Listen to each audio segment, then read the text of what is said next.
mashite, watashi no nome wa iceboxista desu. 20歳です。magdala na Laguna, karakimashita. Shumi wa ocha o nomu, kototo eiga o miru koto desu. Yoroshiku onegai shimasu.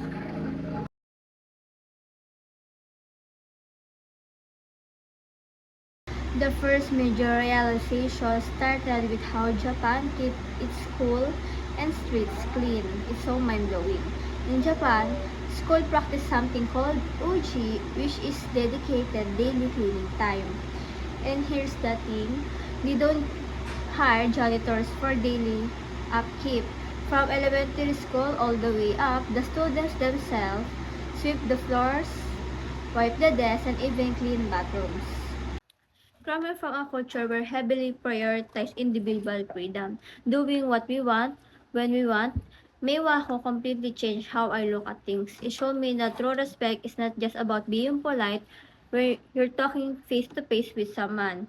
It's about altering your behavior when no one is watching, just so strangers' day goes a little smoother. It redefines freedom as something we protect from the whole group, not just for ourselves. That ties perfectly into the second concept that stood out.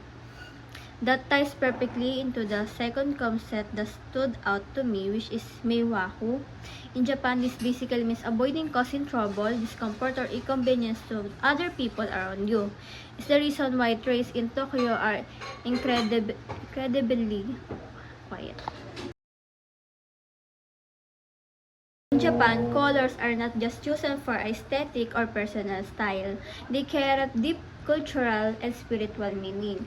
For example, the combination of red and white, Aka and Shiro, which you see on their flag, represents happiness, purity, and renewal. On the other hand, black represents absolute formality and unity, which is why university graduates all wear matching black suits when job hunting.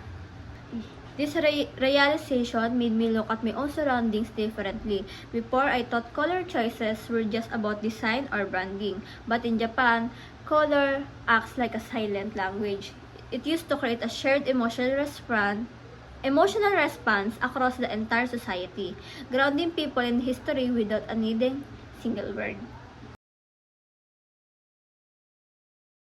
First, practicing uji, the cleaning culture, has made me change how I treat my own surroundings. In the future, I plan to be much more intentional about the spaces I occupy. If I'm at fast food, a park, or even workspace, I'm going to make sure I leave it cleaner than I found it. No more assuming someone else will pick that up. I also want to bring the mindset into my future workspace or home, making daily organizing a collaborative, shared habit rather than a chore pushed into one person. Second, when it comes to Meiwaku, I want to practice what I call invisible respect. In my daily life, I'm going to be way more mindful of how my presence impacts strangers. That means doing small things, keeping my headphones at volume where others can't hear it on the bus, stepping aside on sidewalks so people can pass, and being hyper aware of public spaces. It's about consciously choosing to limit my own minor convenience if it means protecting the peace and comfort of the collective group. Finally, the meaning of colors has completely changed how I view communication and design. In the future, whether I am building a presentation for work, choosing a wardrobe for a specific event, or creating a media, I want to use color intentionally rather than just decoratively. I want to research the psychology and cultural weight behind colors so I can use them as a silent tool to build connection, evoke the right emotion, and communication clearly without needing to say a word. At the end of the day, Japan taught me that big cultural shifts start with small individual habits. By being cleaner, more mindful of others, and more intentional with how I communicate visually, I hope I can bring a little bit of that harmony into my own community.